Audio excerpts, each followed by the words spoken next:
are given to these companies. I mean, revenge eating is for real, guys. I take your point, Mangalam, about the demand boom. People were deprived for what, 8-10 months, and suddenly all these outlets are bursting. Abneesh Roy joins in now to give us his view on where things are headed.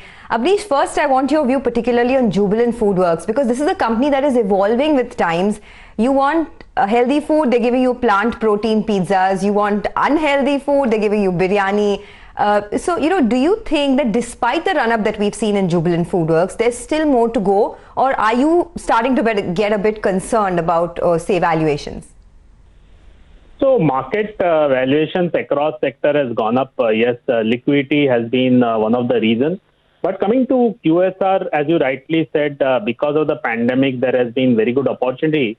And Jubilant Foods is definitely the best run QSR with scale, with presence across cities and very high focus on delivery. And now investors are also giving option value to Chinese biryani, and the kind of innovations they have really scaled up in the past few years in the main pizza business. Also, that's really good. They have also closed 100 stores in Q2, which will definitely help in improving margins and getting better stores.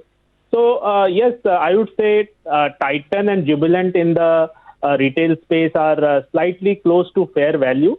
But for long-term investors in Jubilant, clearly Chinese and biryani are looking very promising, because Jubilant understands that space really well, and they can get a lot of synergy benefit because of presence already in Domino's.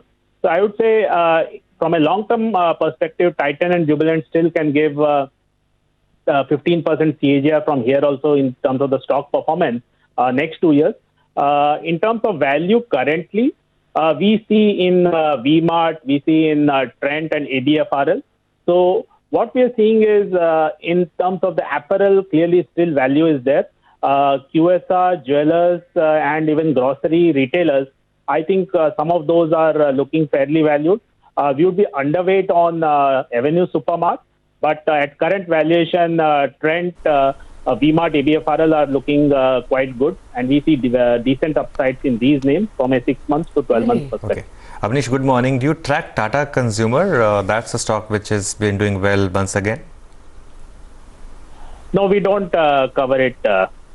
Okay. And any thoughts on the listing today, Bector, if that's under coverage?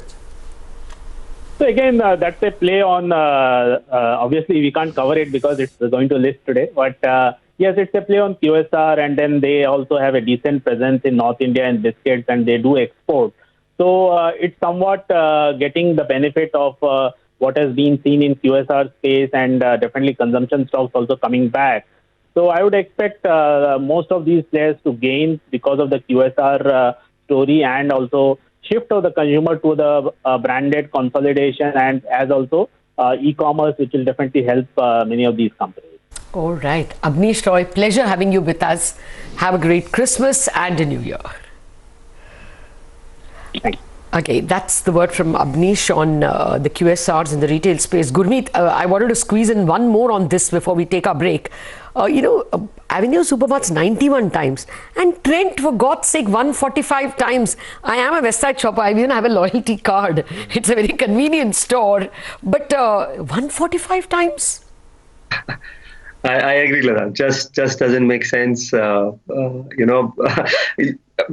What about Avenue? Avenue is more a marquee name which everyone recommends.